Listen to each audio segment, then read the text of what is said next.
Kalau sudah siap dimulai, nah diberitahu saja. Nah, Ustaz, tafadhol bisa dimulai saja, Ustaz. Baik. Nah,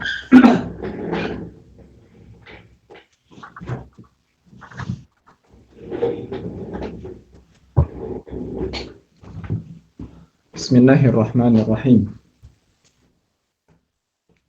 Alhamdulillah, wassalatu wassalamu ala rasulillah wa ala alihi wa ashabihi wa man walah wa ba'd. Ikhwan dirahmati Allah subhanahu wa ta'ala. Alhamdulillah, dengan izin Allah subhanahu wa ta'ala kita bisa melanjutkan kajian fikih Abi Syuja, tamatan Abi Syuja di kesempatan malam hari ini. Dan insya Allah kita akan melanjutkan di bagian muamalah ini pada pasal yang berikutnya, yaitu tentang ar-rahn, ya, tentang ar-rahn.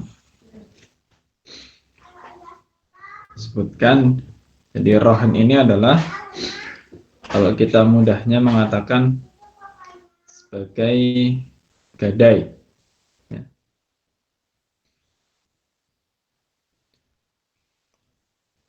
Barang gadai atau menggadaikan barang, ya. Dan ini masih berkaitan dengan masalah utang piutang, ya, karena gadai ini muncul sebagai konsekuensi dari hutang piutang. Jadi kalau di dalam surat Al-Baqarah ayat yang ayat yang ke-282, ya, 282, di situ ada syariat untuk mencatat hutang piutang, ya, mencatat hutang piutang. Ya ayyuhalladzina amanu idza tadayantum bidainin ila ajalin musamman faktubuh.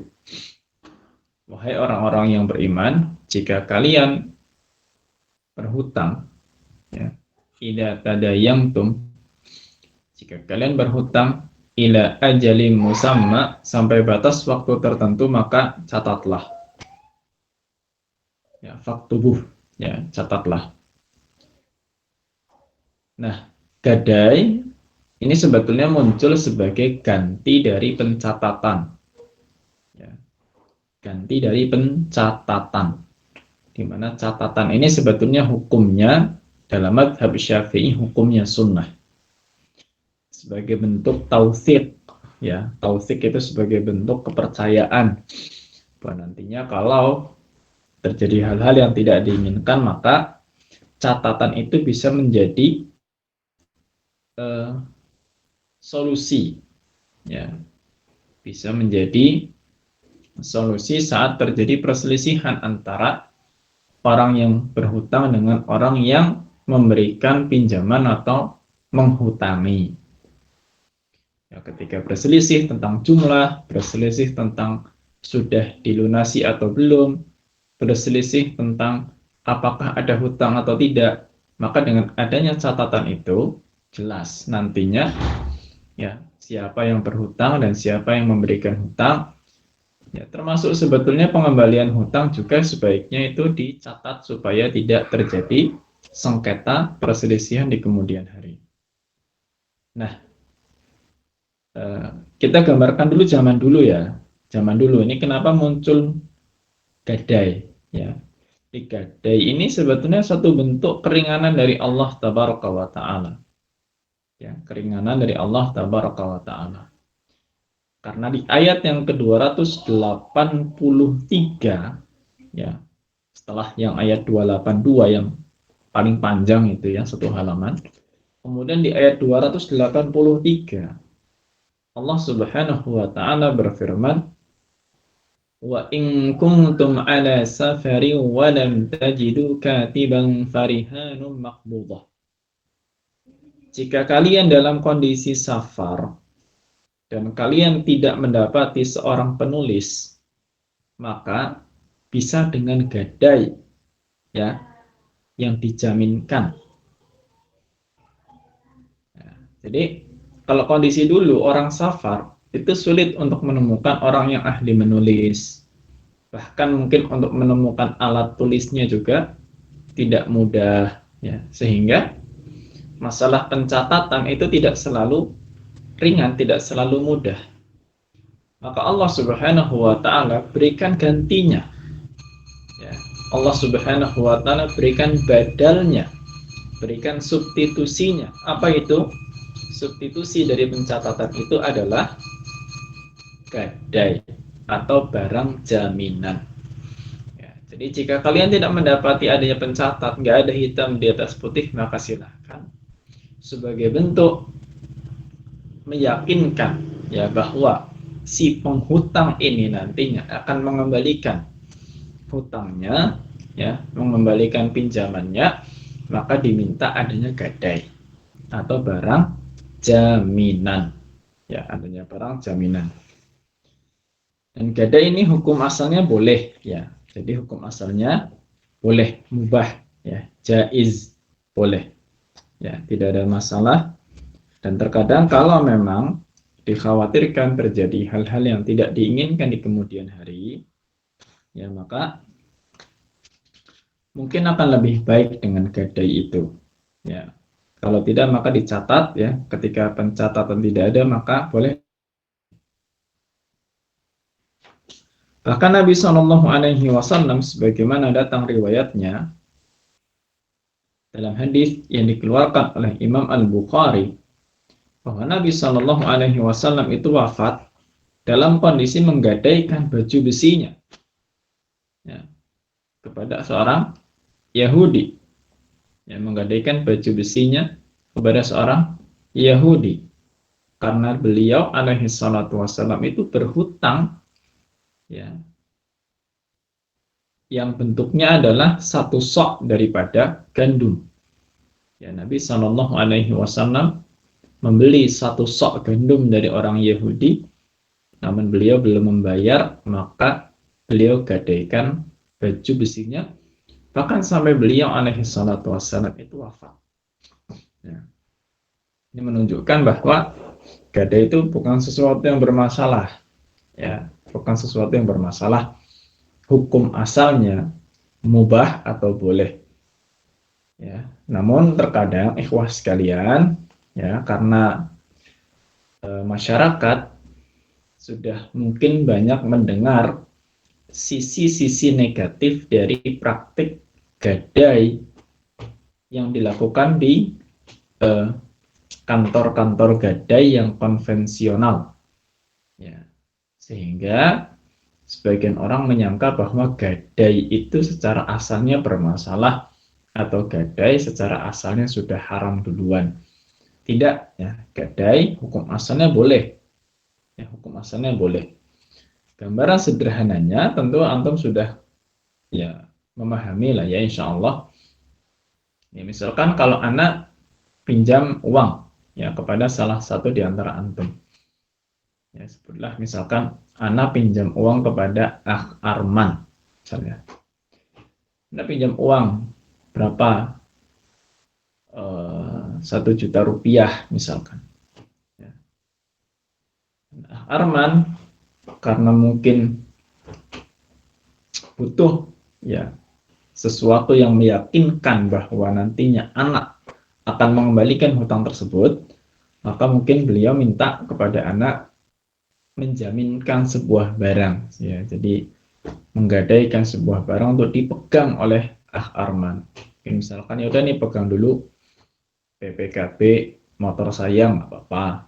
Ya, mungkin pegang dulu emas saya. Ya, saya punya emas misalkan nih emasnya pegang dulu. Ya, mungkin nilainya nggak jauh berbeda dengan uh, nilai hutang ya, atau nilai uang yang Anda pinjam dari Arman. Itu gambaran sederhananya seperti itu. Ya, gambaran sederhananya seperti itu. Baik disebutkan di sini di matan Abi Syuja ya.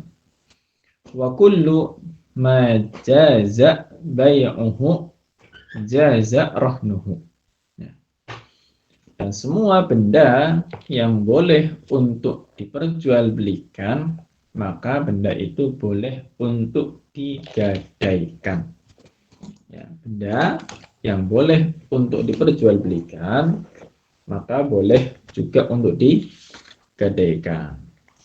Di sini sebuah isyarat sebetulnya bahwa syarat barang yang boleh digadaikan itu sama dengan syarat barang yang boleh untuk diperjualbelikan.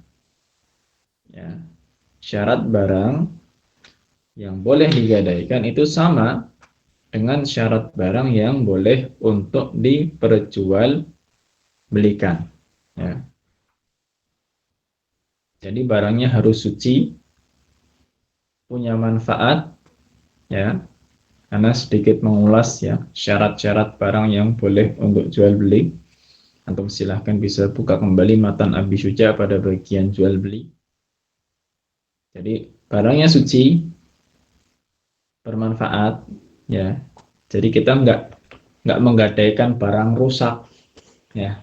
Tidak menggadaikan barang rusak gitu loh.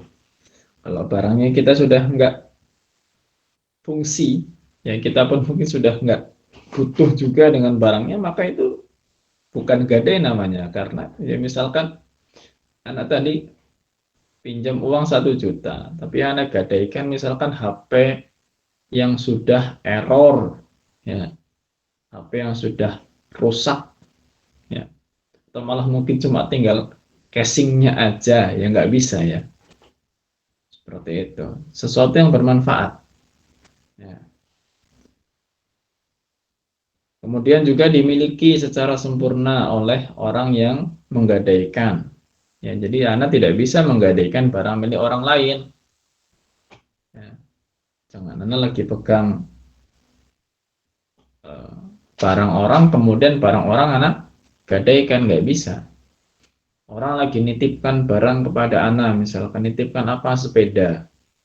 Nah, sepeda ini mungkin kalau dijual ya harga-harga di atas 1 juta rupiah. Lagi sepeda sekarang harganya mahal.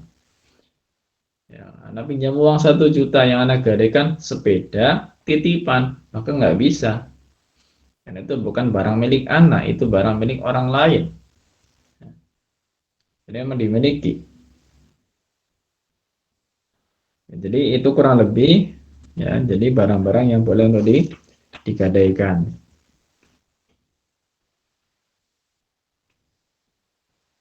Baik. Kemudian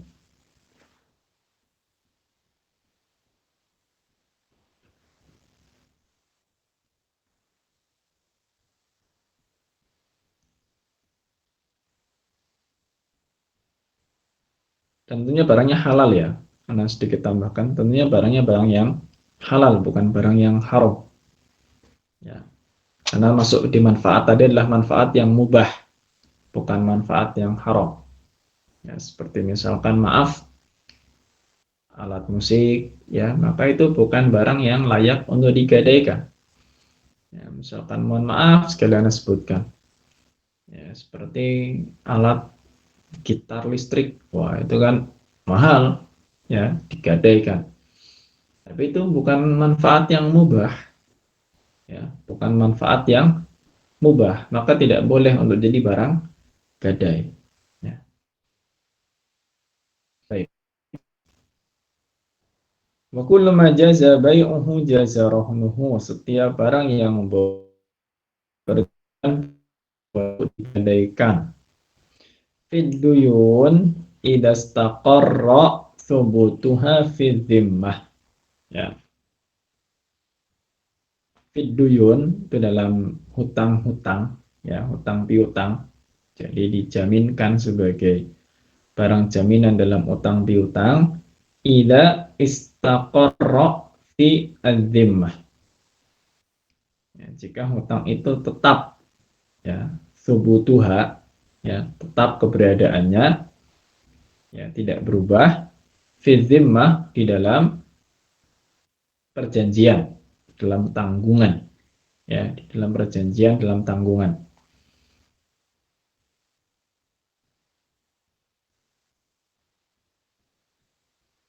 Jadi intinya selama hutang itu masih ada, ya nanti akan dibahas bahwa selama hutang itu masih ada, maksudnya belum dilunasi 100%, maka barang gadai itu nggak boleh diambil, ya tidak boleh diambil.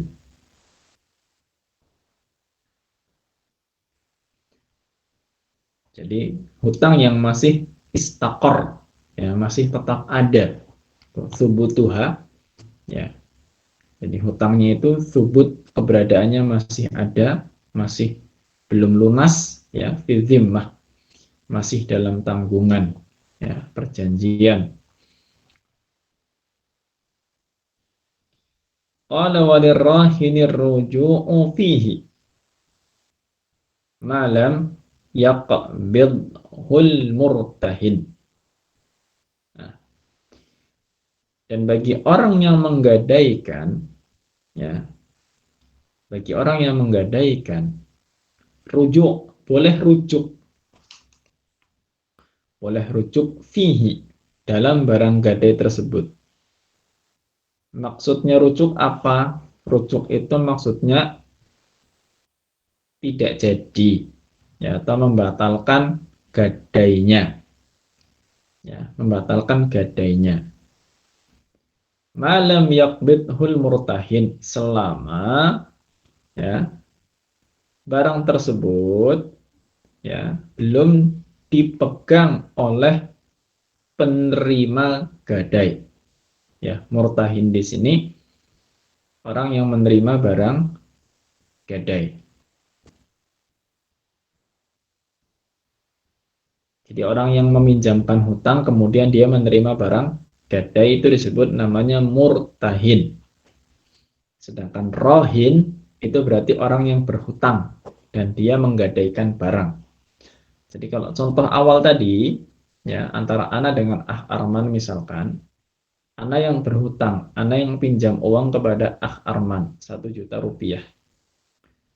Ya, kemudian Ana menggadaikan barang milik Ana, misalkan eh, uang-uang atau mungkin simpanan emas Ana. Misalkan Ana punya simpanan emas, ya, Ana gadaikan. Nah, maka Ana disebut rohin. Ya, Ana disebut rohin. Ah Arman istilahnya adalah murtahin, ya, yang menerima barang gadai, murtahin gitu. Ana rohin yang menggadaikan. Sedangkan Ah Arman yang menerima barang gadai disebut murtahin, ya. Nah, disebutkan di sini rohin itu boleh rujuk, boleh membatalkan. Jadi misalkan gini, contoh ya, Ana sudah bilang kepada Arman, nanti Ana gandaikan lah, Ana pinjam dulu ya, uang 1 juta, ya. Nanti insya Allah akan Ana gadaikan emas Ana, ya. Emas Ana ini mungkin Ana punya logam mulia 2 gram misalnya, ya mungkin 2 gram kan nilainya ya 1 juta lebih lah, gitu gampangannya.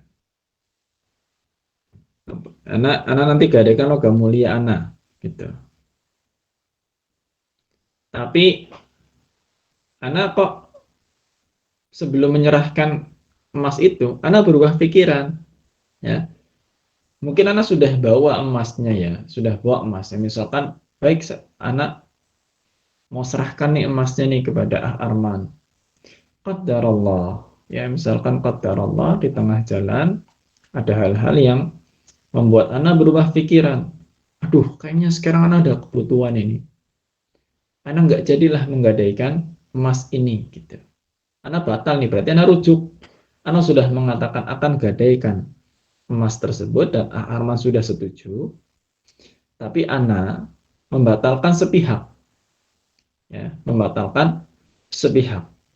Bisa membatalkan sama sekali dalam artian tidak memberikan substitusi apapun, ganti gada yang lain, atau mungkin batal dengan memberikan substitusi atau ganti gada yang lain. Ganti aja ya gada ini, jangan emas inilah, gitu. Ya, Anda ganti sajalah dengan yang lain, misalkan barang-barang Anda yang lain. Ya, misalkan seperti itu.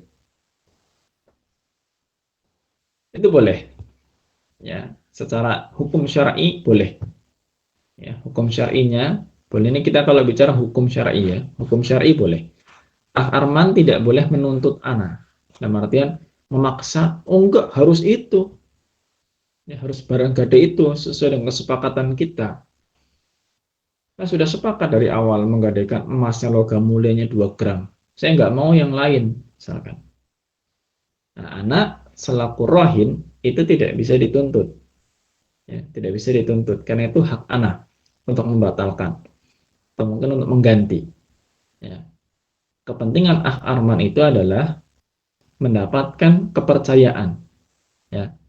Maka kalau mungkin tidak jadi, misalkan anak tidak jadi menggadaikan emas anak, Arman boleh menuntut, tapi menuntut ganti yang lain, bukan menuntut harus itu. Ya, silakan minta ganti yang lain nggak apa-apa. Oh, tapi diganti sama yang lain yang mungkin nilainya tidak jauh berbeda. Ya, nilainya tidak jauh berbeda. Mungkin ini ada ya, kalau gitu anak ganti aja pakai jam tangan anak misalnya. Oh, ini jam tangan anak insya Allah kalau dijual 1,5 juta misalnya.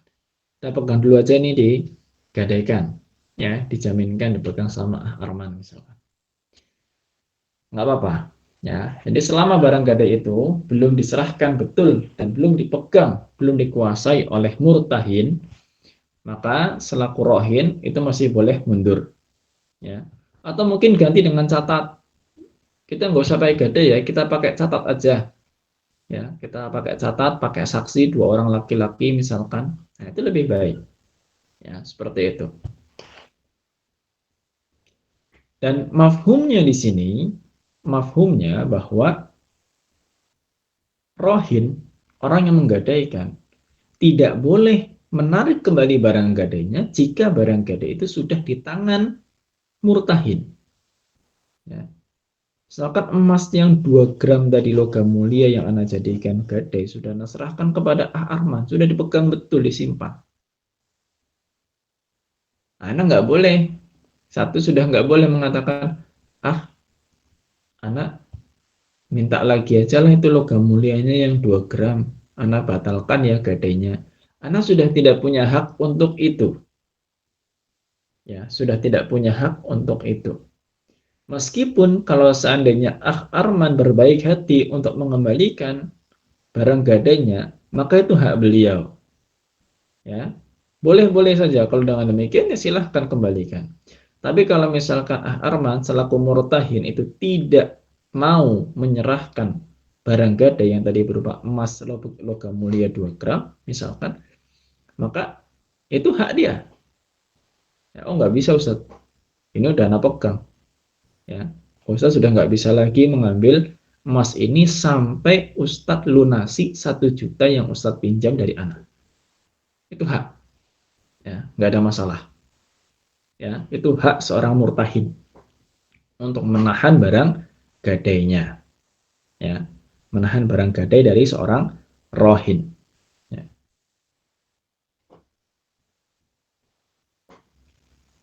Kalau dia berbaik hati, nggak ada masalah. Kalau dia nggak mau, itu pun nggak ada masalah. Ya, maka eh, ini memang akad yang di satu pihak ini akad yang mengikat, tapi di pihak yang lain tidak mengikat. Ya, jadi gadai ini kalau sudah barangnya diserahkan, ya sudah diserahkan barang gadainya, maka si rohin ini dia sudah terikat di sini, dia nggak bisa lagi keluar. Ya, dia sudah nggak bisa keluar dari ikatan itu. Ya, dia nggak bisa keluar, dia sudah terikat. Ya. Adapun murtahin, dia masih bebas.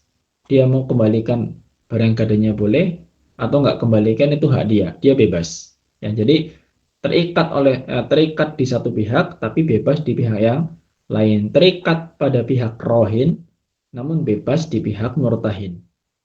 Ya, terikat di pihak rohin dan bebas di pihak murtahin. Seperti itu. Ya. Kalau bahasa fikihnya, ya, jadi ini lazim fit taraf, ya, wajais fit taraf. Ya, jadi akad ini lazim mengikat fit taraf di satu sudut, satu pihak. Wajais fit taraf, dan boleh maksudnya bebas, ya, di sudut yang lain atau di pihak yang lain. Ya, jadi ana ulangi, ini terikat bagi seorang rohin namun bebas bagi seorang murtahin. Baik. Berikutnya, wala yatmanul murtahinul marhuna illa bitta'addi.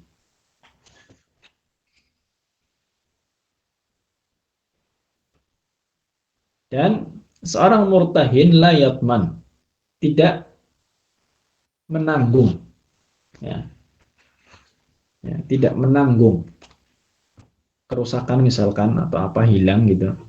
Tidak menanggung itu, tidak menanggung resiko, ya. Al-marhun terhadap barang gadai tersebut illa bitta'addi, ya, kecuali jika melakukan pelanggaran atau jika melakukan perbuatan yang melampaui batas. Ya. Nah, jadi gini, seorang murtahin, ya, seorang murtahin yang menerima barang gadai itu, dia harus benar-benar menyimpan barang tersebut dan merawat jika memang, ya, dalam artian barang itu mungkin sesuatu yang butuh dirawat, seperti misalkan, ya, motor. Ya, motor itu kan sebetulnya butuh mungkin dipanasi gitu. Ya, kalau bensinnya itu tanggungan daripada yang punya, ya, misalkan ini disimpan, ya, disimpan gitu. Nah, maka tanggung jawab seorang murtahin, orang yang menerima gadai ini, adalah sekedar menyimpan saja, menyimpan di tempat yang semestinya, sewajarnya, ya, dan tidak boleh dia pakai, ya, tidak boleh dia pakai, karena pemakaian barang gadai itu termasuk daripada pelanggaran. Ya, memakai barang gadai itu termasuk pelanggaran, dan bahkan memanfaatkan barang gadai itu bisa termasuk kategori riba. Karena berarti dia telah mengambil manfaat dari utang yang dia berikan, dari uang yang dia pinjamkan kepada orang lain. Ya, jadi misalkan kalau gambaran tadi, ya, kembali ke gambaran awal, misalkan tadi anak sudah gadaikan jam tangan anak, ya, karena mungkin tadi yang logam mulia anak cabut, nggak jadi, Harman anak nggak jadi ya dengan logam mulia. ganti dengan jam tangan Anda yang insya Allah kalau dijual misalkan 1,5 juta rupiah misalnya. Baik Ustadz, nggak apa-apa jam tangan. Nah, jam tangan itu memang ada fungsinya kalau dipakai, ya. Tapi Arman selaku murtahin, dia nggak boleh pakai. Simpan jam itu pada tempat yang layak. Misalkan kalau biasanya jam tangan barang-barang seperti itu disimpan di laci, simpan di laci, simpan di lemari, ya. Karena perbuatan melehkan dalam artian menyimpan atau meletakkan pada tempat-tempat yang sembarangan itu pun termasuk perbuatan yang masuk pelanggaran. Ya, misalkan akhirnya jam anak diletakkan di mana, di dapur, ya. Diletakkan di mana, di pinggir sumur, misalkan. Diletakkan di mana, di ruang tamu tapi mungkin sembarang di jendela, misalnya. Berarti itu tidak bertanggung jawab memang, ya. Seandainya terbukti, ya, seorang penerima gadai terbukti melakukan pelanggaran terhadap barang gadai dan sampai terjadi hal-hal yang tidak diinginkan seperti kerusakan, kehilangan, maka dia bisa dituntut kalau terbukti. Ya, kalau terbukti. Masalahnya kalau tidak terbukti, ya maka dia tidak bisa dituntut. Ya, misalkan kata Allah, Anda tidak tahu apa yang terjadi. Ya, misalkan contoh ini Anda sekedar beri contoh ya. Misalkan sekedar beri contoh. Sebutlah Arman bukan orang yang amanah misalnya.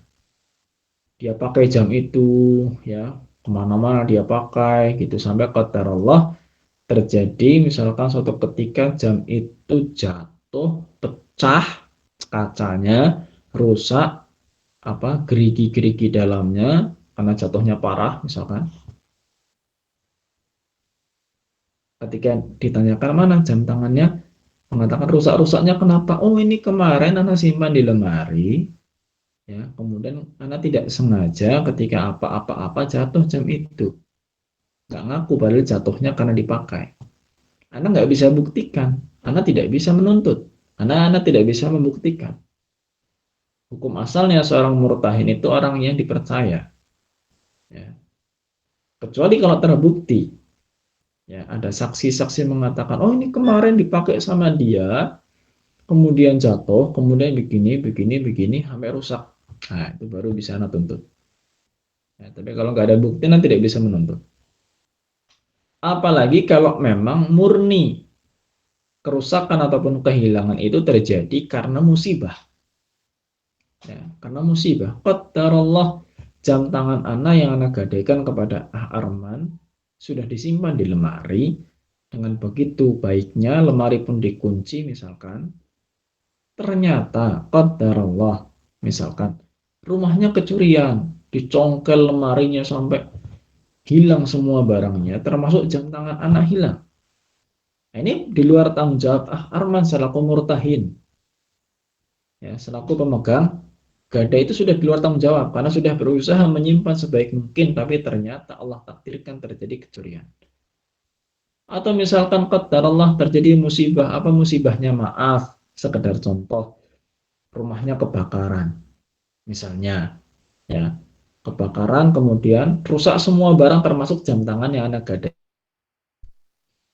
Maka ini sudah di luar tanggung jawab murtahin. Ya, nggak bisa dituntut dia, oh ganti jam tangan anak, nggak bisa. Ya, tidak bisa di sini menuntut. Ya. Maka ini makna daripada ungkapan penulis wala yatmanuhu al-murtahin atau wala yatmanul murtahinul marhuna. Dalam sebagian redaksi dikatakan wala yatmanuhul murtahinu illa bitta'addi. Jadi seorang murtahin pemegang barang gadai itu tidak dituntut, ya, tidak menjamin, ya, tidak dituntut terhadap kerusakan atau kehilangan barang itu kecuali jika memang terbukti dia melakukan pelanggaran. Baik. Selanjutnya, wa idza qabada ba'dal haqqi lam yakhruj syai'un minar rahni hatta yaqdiya jami'ahu. Apabila, ya, wa idza apabila qabada, ya, menerima. Siapa yang menerima di sini? Yang menerima di sini maksudnya adalah si murtahin. Ya, jika pemegang gadai itu qabadha menerima ba'dal haqqi sebagian daripada haknya. Nah, jadi maksudnya ada sebagian hutang yang sudah dikembalikan. Ya, maknanya seperti itu. Idza qabadha ba'dal haqqi. Jika menerima sebagian hak, ya, maknanya sebagian hutang sudah dikembalikan, lam yakhruj syai'un minar rahni. Ya, maka lam yakhruj itu belum keluar minar rohni dari akad gadai, ya, belum keluar dari apa, gadai, hatta yaqdiya jami'ahu, sampai betul-betul dilunasi semuanya. Nah, jadi kalau misalkan ana tadi ya yang ngutangkan ana kepada Arman, ana rohin, Arman murtahin, ana gadaikan misalkan tadi jam tangan ana, utangnya 1 juta, ya, ana nyicil ya balikinnya ya per bulan 100.000 deh misalkan biar ringan. Karena cicil bulan pertama 100, bulan kedua 100. Nah, ini cicilan 100, 200. Ini bukan berarti kemudian Anda punya hak untuk mengambil barang gadai. Ini Anda mulai nyicil nih, misalkan Anda udah mulai nyicil nih 100, 200, tolong jam Anda dikembalikan dulu. Oh, nggak bisa. Ya, murtahin dalam hal ini Arman masih punya hak untuk menahan barang gadai tersebut sampai Anda melunasi semua hutang Anda. Ya, semua hutang Anda. 1 juta lunas baru barang gadai itu kembali. Ya, selama belum lunas, maka murtahin masih punya hak untuk menahan barang gadai tersebut. Ya, masih punya hak. Kenapa? Karena barangkali nanti di tengah jalan cicilan macet. Ya, misalkan sampai bulan kelima lancar, anak lunasi 500.000 rupiah. Bulan ke-6 macet, bulan ke-7 macet, 8 macet, seterusnya macet. Ya. Nah, ini solusinya gimana kalau macet? Gitu kan?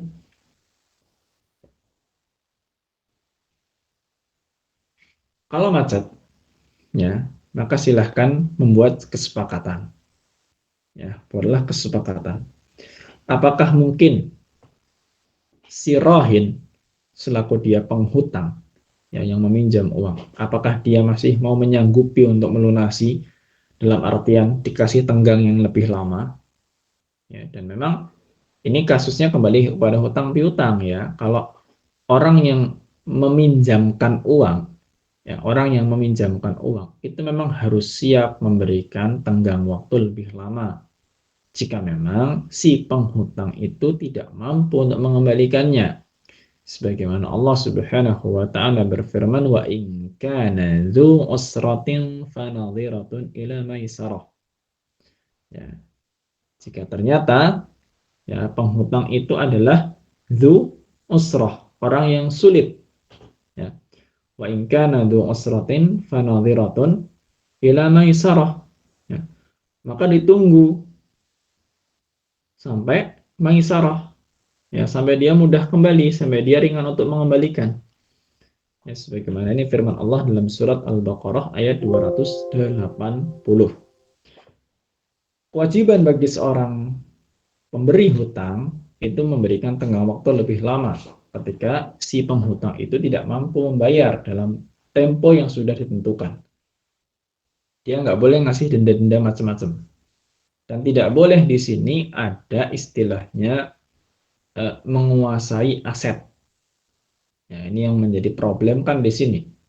Menguasai aset dalam artian diakatkan kalau sampai nggak sanggup bayar maka barang ini milik saya. Oh, nggak bisa. Barang gadai itu bukan untuk dimiliki, ikhwah sekalian. Ya, barang gadai itu tidak untuk dimiliki. Di sini sangat berlaku hukum hutang piutang. Hati-hati dalam gadai, ini berlaku sepenuhnya hukum hutang piutang. Ya, bukan berarti kemudian memiliki aset, tidak. Itu murni cuma barang jaminan saja. Ya, kalau memang tadi sampai cicilan kesekian masih lancar, kemudian berikut-berikutnya kok macet, ya, kasih tanggung harusnya begitu. Sampai lunas, nggak apa waktu. Ya, seperti itu. Toh barangnya masih dipegang. Kalau nanti kemudian si penghutang menyatakan, udahlah, kayaknya saya udah nggak sanggup lagi untuk melunasi hutang. Nah, baru barang gadai itu yang akan menjadi eksekusinya. Bagaimana cara mengeksekusinya? Dijual. Tapi itu pun harus dengan daripada pemilik barangnya alias seizin rohin. Ya, dah sepakati bahwa jam tangannya misalkan karena contohnya jam tangan ya. Karena lunasinya mungkin saya bulan kelima 500.000 lancar. Bulan ke-6 seterusnya ditunggu sampai 3 bulan, 4 bulan, Ana macet terus. Ana sampaikan kepada murtahin, dalam hal ini tadi Arman, sampaikan, kayaknya Ana udah nggak sanggup lah kalau bayar utang. Yalah, jam itu aja yang kita eksekusi. Ya, jual, misalkan. Sudah dijual, laku berapa? Misalkan, oh Masya Allah, jam tangannya laku 1.500.000 sebagaimana Ana sampaikan dulu. 1.500.000 laku. Hak Arman berapa? 500. Karena pinjaman Ana 1 juta sudah Ana kembalikan 500.000 nyicil. Yang belum Ana kembalikan 500.000. Ketika jam tangan Ana dijual laku 1.500.000, maka Arman hanya punya hak untuk mengambil 500.000 rupiah dari harga penjualan jam tersebut. 1 juta dikembalikan kepada Ana. Ya. Mekanismenya harusnya seperti itu. Tidak boleh sekonyong-konyong kemudian, ya udah kalau gitu jam tangan ini milik Ana Ustaz. Oh nggak bisa. Itu bukan hak seorang murtahin untuk menyita aset. Ya, dan ini permasalahan yang terjadi di lapangan adalah ketika barang gadai itu kemudian disepakati untuk disita sebagai aset milik atau hak milik seorang murtahin atau pihak murtahin. Ya, maka tidak diperbolehkan.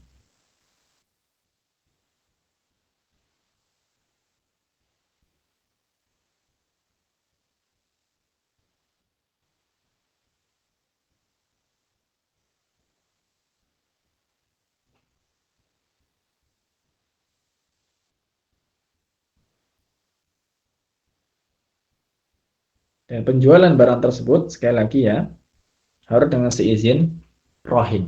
Harus dengan seizin rohin, seizin pemilik barangnya. Nggak boleh dijual sepihak. Ya, kan sudah tahu misalkan ini nggak akan sanggup bayar, udah jual aja, nggak usah izin. Nggak bisa, harus dengan seizin si rohin. Karena barang itu statusnya bukan milik murtahin. Ya, statusnya bukan milik murtahin, semacam barang titipan, barang gadai. Ya, seperti itu. Nah, ini kurang lebihnya hal-hal yang berkaitan dengan gadai yang disebutkan dalam matan Abi Syuja. Dan kalau memang barang gadai itu sebetulnya butuh biaya dalam perawatannya, ya, butuh biaya dalam perawatannya, maka untuk biaya perawatan itu tetap dibebankan kepada rohin, ya, kepada pemilik aslinya, ya, kepada pemilik aslinya. Jika memang itu membutuhkan perawatan yang berbiaya. Ya, misalkan hewan gitu, menggadaikan apa hewan boleh, menggadaikan hewan nggak apa-apa. Menggadaikan apa kambing gitu, menggadaikan apa ayamnya tak gadaikan gitu. Boleh, tapi kan ayam, kambing itu kan butuh perawatan, pakannya, ada apanya misalkan. Ya, maka itu biayanya dibebankan kepada rohin, pemilik aslinya. Ya, tidak dibebankan kepada murtahin. Ya, seperti itu. Baik, Allah Ta'ala a'lam bishawab. Ini yang bisa Ana sampaikan dari penjelasan tentang gadai. Tafadhal, selanjutnya mungkin kalau ada yang perlu dibahas, ya. Baik, ini ada pertanyaan ya.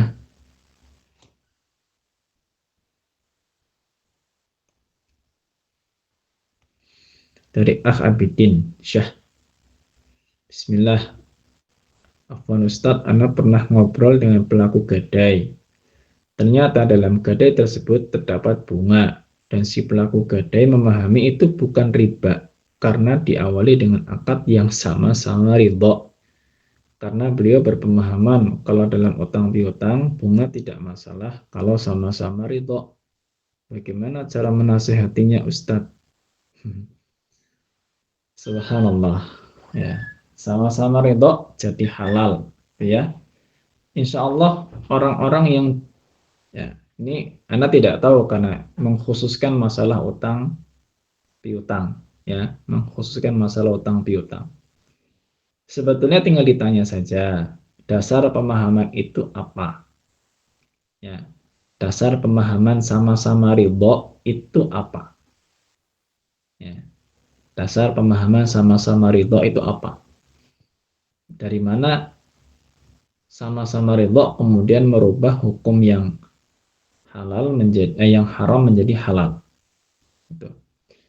Kalau dalam jual beli, ya dalam jual beli memang Allah Subhanahu wa taala sebutkan illa antijaratin la ta'khudhu amwalakum bainakum bil batil illa tijaratan antara minkum. Ya. Jangan kalian memakan harta sebagian yang lain dengan cara yang batil kecuali dengan perniagaan ya yang sama-sama ridho. Ya. Perniagaan yang disyaratkan sama-sama ridho pun kalau kemudian ada unsur-unsur yang diharamkan seperti gharar, jahalah, itu kembali tetap haram sekalipun sama-sama ridho, nggak berubah jadi halal ketika asalnya haram kemudian ya memang sama-sama ridho, ya padahal jelas dalam jual beli syaratnya sama-sama ridho, tapi itu bukan satu-satunya syarat. Ya, sekarang orang jual beli khamr, yang beli ridho, yang jual juga ridho. Ya. Tapi apakah kemudian jual beli jadi halal? Kan tidak. Ya, maka ditanya dulu, kira-kira apa sih dasarnya kalau sama-sama ridho itu jadi halal? Ya, karena dalam ayatnya jelas, ya sebutkan ayat-ayat riba lah, alladzina ya'kuluna riba, ya dalam surat Al-Baqarah itu, ya kemudian yamhaqullahu riba wa yurbis shadaqat, ya ayyuhalladzina amanu taqullaha wa dharu ma baqiya minar riba. Semuanya nggak ada kata-kata ridho di situ, nggak ada secara tegas tinggalkan riba, ya dengan tegas tinggalkan riba. Orang zaman dulu ya riba pun itu sama-sama ridho, ya riba pun sama-sama ridho gitu loh, ya, jadi silahkan ya ya nggak usah debat ya, kalau memang sekiranya nggak mau menerima ya sudah, tugas kita kan menyampaikan aja, jangan terlalu punya obsesi untuk memaksa orang, ya tugas kita menyampaikan, ya bagaimana cara menasihatinya ya, sampaikan aja apa yang kita tahu, diterima alhamdulillah, enggak ya sudah, gitu aja, kita nggak usah pusing dengan penolakan orang. Allahu a'lam bishawab.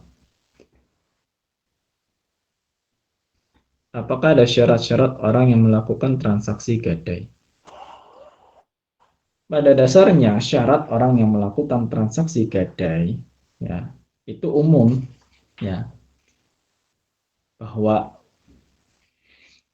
dia orang yang mukallaf jelas, ya mukallaf itu dia ya sudah balik, ya makanya dia tidak harus Islam ya dalam artian karena muamalah dengan non muslim pun boleh, ya jadi dia orang yang berakal, ya sudah balik gitu loh, ya dia sudah balik yang jelas berakal, nggak gila, balik berakal ya dia nggak gila, dan dia bukan orang yang sedang mahjur. Mahjur itu sedang di eh, apa ya, sedang diboikot hartanya oleh pemerintah atau sedang ditahan hartanya oleh pemerintah, mungkin satu pelanggaran atau apa gitu tuh, dan dia juga bukan orang yang dipaksa, ya intinya seperti itu, ya ini seperti itu, ya dia orang yang orang yang balik, tidak sedang ditahan hartanya oleh pemerintah, ya dan dia juga bukan orang yang dipaksa, ya dan dia jelas pemilik barang tersebut, ya pemilik barang tersebut, barang yang digadaikan.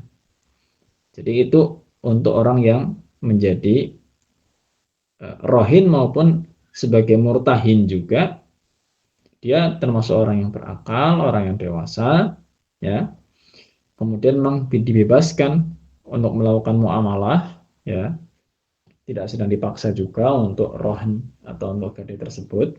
Ya. Itu kurang lebihnya seperti itu. Allah Ta'ala a'lam bishawab. Cukup atau masih ada lagi di sini? Tafadhal. Masya Allah. Satu-satu.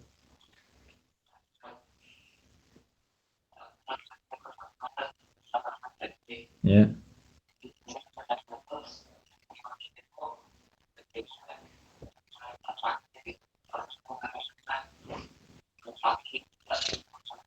ya,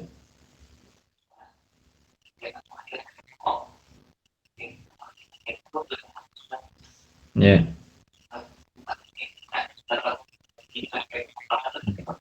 ya, ya.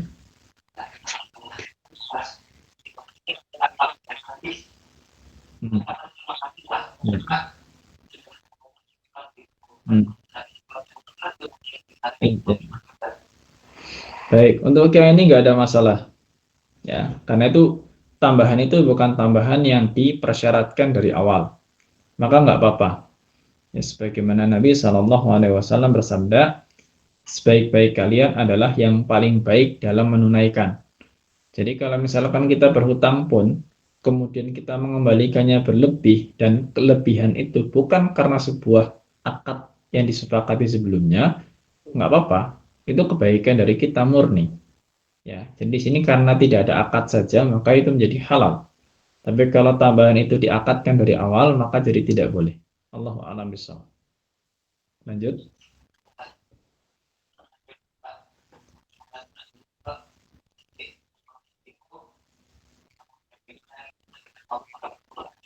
Ya,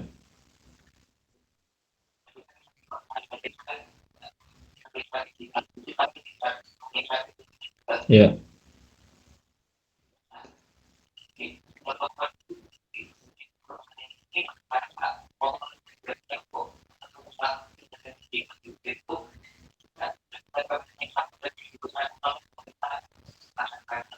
ya,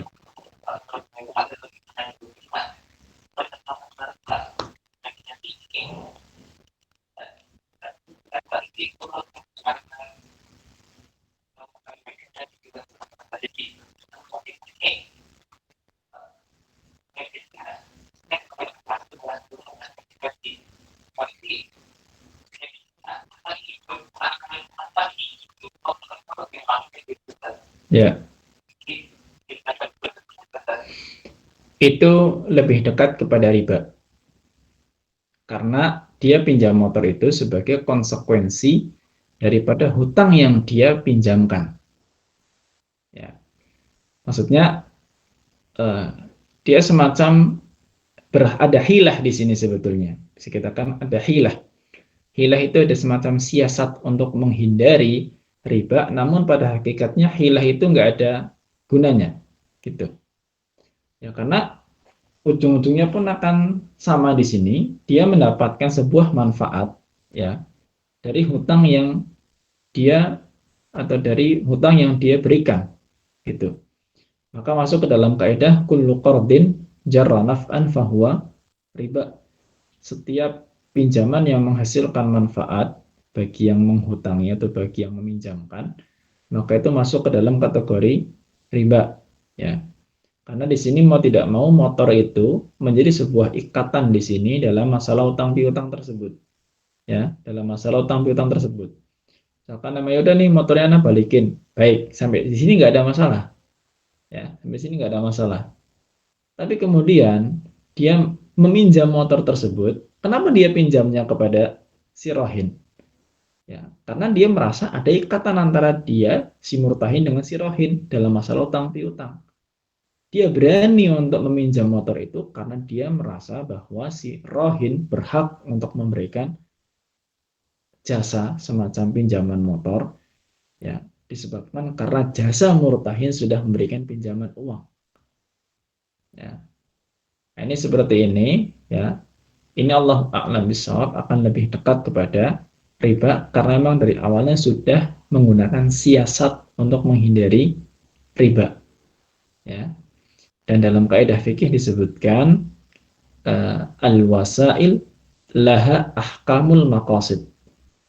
Perantara-perantara itu hukumnya sama dengan hukum maksud tujuan. Ya, karena sebenarnya hukum maksud tujuan di sini riba sebetulnya, cuma ada perantara siasat yang dipakai untuk menghindari itu, namun pada akhirnya pun hukumnya akan sama saja, nggak ada bedanya. Itu sebatas pandangan ya, Allahu a'lam bishawab, lebih dekat kepada riba sebetulnya. Allahu a'lam bishawab. Gimana? Terus?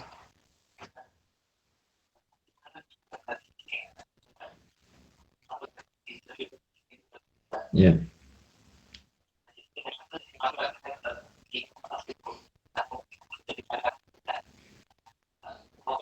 Ya, ya, marketplace mafhum terus.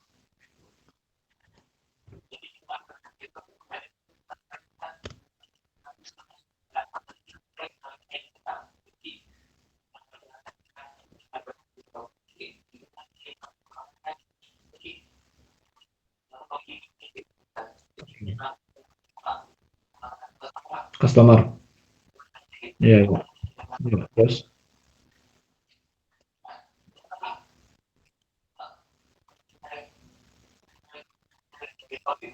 Hmm.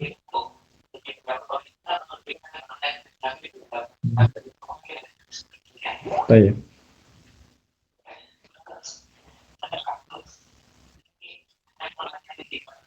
Hmm.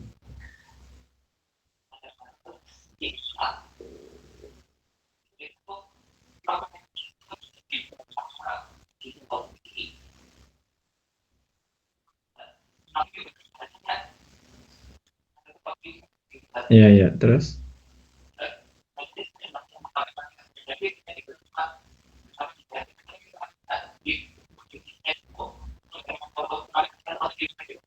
Hmm. Baik. Ini sebetulnya perlu apa ya? Perlu pendalaman karena Anda tidak tahu eh, dalam artian untuk bank virtual ataupun uang dompet virtual Shopee Pay itu yang ada di situ akadnya apa. Ya, jadi ketika uang itu kita titipkan itu kan sebetulnya kalau memang itu simpanan kan seharusnya itu kan titipan. Ya, jadi kita menitipkan uang sehingga kita punya saldo. Ya, istilahnya kan mungkin bahasanya apa top up ya. Tuh, top up kan. Nah, ketika kita top up, kita nambah saldo kita atau menaruh saldo kita di situ. Ini masalahnya istilah top up, istilah kemudian apa ya? Saldo itu kan bukan istilah-istilah fikih yang kita harus cari pendekatannya ini kemana gitu. Apakah ini pendekatannya kepada wadiah, titip murni, ya, atau pendekatannya itu kepada qard, pinjaman? Ini harus diteliti dulu, karena nggak bisa banyak bicara. Karena itu uang itu dipakai nggak oleh Shopee-nya untuk operasional dia atau untuk apa misalkan kita nggak tahu.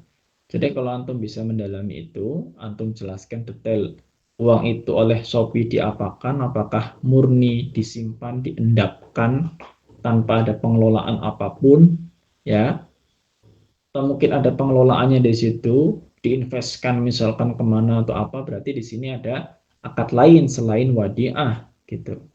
Kalau itu hanya sekedar wadiah murni titipan, ini Anda tidak memutuskan hukum ya, tapi Anda berikan gambaran. Kalau memang itu nantinya keputusannya murni wadiah titipan yang tidak dikelola sama sekali oleh Shopee, murni cuma disimpan, dijaga, nggak diapa-apakan, silahkan benefit sebanyak apapun nggak ada masalah, karena titipan. Ya, maka manfaat-manfaat dari titipan itu mubah, nggak ada masalah. Ya, itu kebaikan hati dari pihak marketplace. Nggak ada masalah, hadiah lah untuk kita. Ya. Cuma kadang-kadang kita berpikir ini hadiah ini, apakah hari ini ada orang memberikan hadiah cuma-cuma tanpa mereka pun mendapatkan benefit khusus dari kita, yang mendapatkan sebuah keuntungan dari kita, atau mungkin cuma sekedar kita laris atau kita melarisi dagangan yang melalui marketplace tersebut, apakah itu sudah merupakan kemanfaatan bagi mereka sehingga mereka mau memberikan manfaat balik bagi kita. Lalu apa kaitannya dengan masalah dompet virtual tadi? ya misalkan Shopee Pay atau Marketplace Pay-nya di situ. Ya, intinya kalau itu diteliti ternyata itu murni wadiah, murni titipan, maka nggak ada masalah. Semua bentuk benefit, manfaat, keuntungan yang kita dapatkan dari situ. Hanya kalau kemudian nanti uang itu dipakai, ya, atau dikelola ulang oleh marketplace, dipakai oleh mereka, dan kita secara tidak langsung mengizinkan di situ, ya, mengizinkan, dan otomatis izin kita, kalaupun memang itu dipakai, izin kita akan lebih dekat kepada pinjaman utang piutang. Karena apa? Kita pasti mendapatkan jaminan bahwa uang itu akan kembali sepenuhnya seandainya kita cairkan uang tersebut. Anak nggak tahu ya, apakah semacam pay seperti itu bisa dicairkan kembali apa nggak kira-kira Rahma?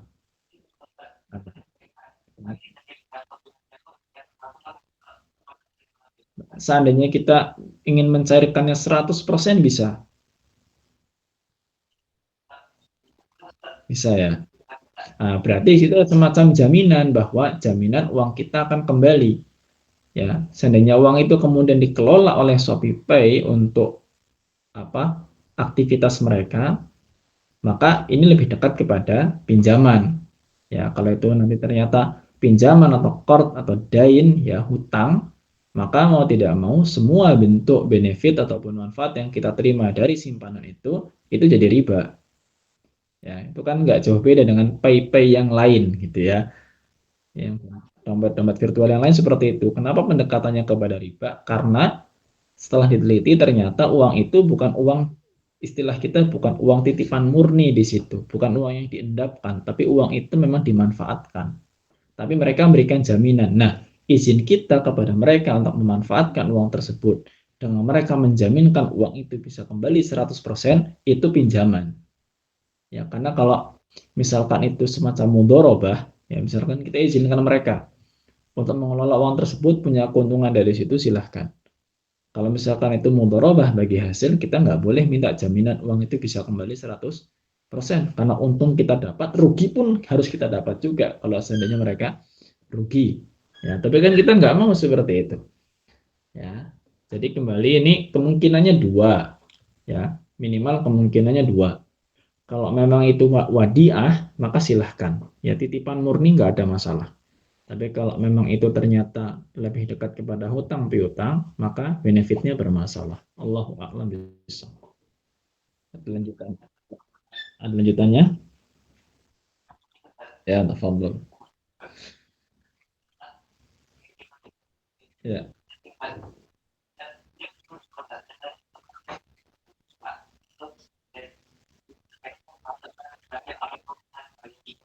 Hmm.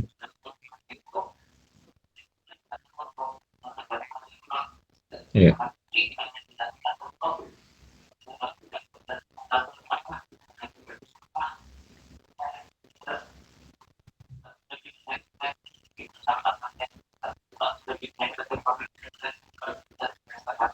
Hmm. Ya, memang sedekah itu kan memang diantara yang dijanjikan oleh Allah Subhanahu wa taala itu eh, ya pelipat gandaan harta, rezeki ya, bukan harta. Pelipat gandaan rezeki. Rezeki kan nggak selamanya bentuknya harta. Jadi dilipat gandakan rizkinya, gitu diberkahi hartanya. Itu memang salah satu atau diantara fadilah daripada sedekah infak, gitu ya. Eh, Seseorang yang beramal dengan amalan ibadah kurbah ya, pendekatan diri kepada Allah dengan harta dia. Kemudian dia mengharapkan itu sebetulnya begini.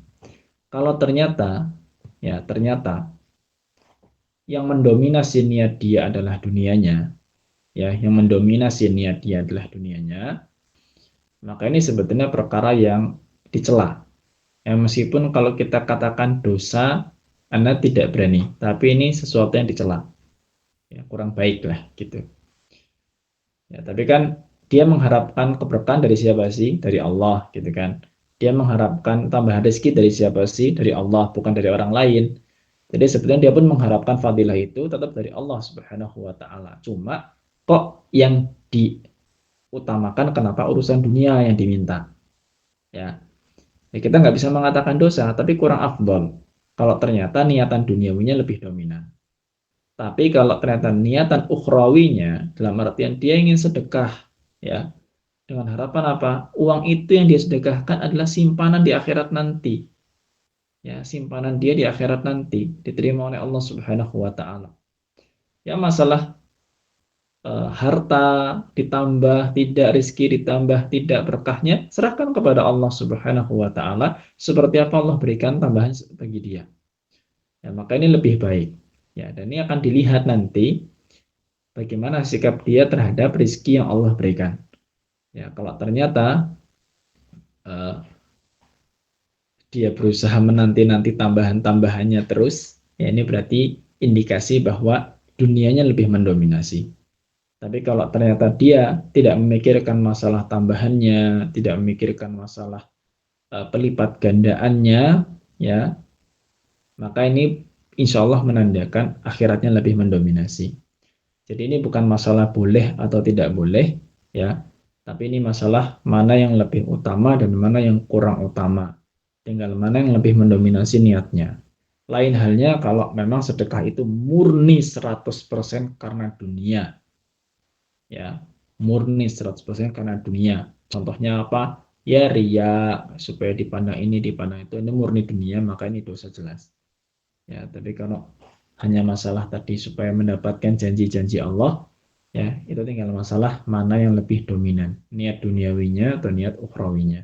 Nah, ini ya kembali kepada masing-masing orangnya saja. Gitu, cuma kita kasih nasihat saja supaya tidak terlalu memikirkan masalah-masalah dominasi dunia yang berupa misalkan pelipat gandaan rezeki, tambahan penghasilan, atau mungkin tambah laris. Ya, itu nggak usah difikirkan, ya, karena itu akan mengikuti insya Allah kalau memang kita nggak memikirkan itu.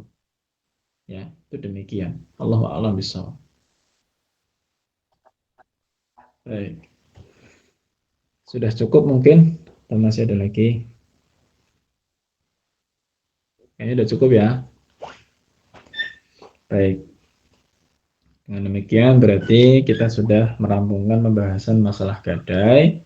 Mudah-mudahan bisa difahami dan silahkan mungkin bisa dibandingkan dengan praktik-praktik gadai yang ada di sekeliling kita.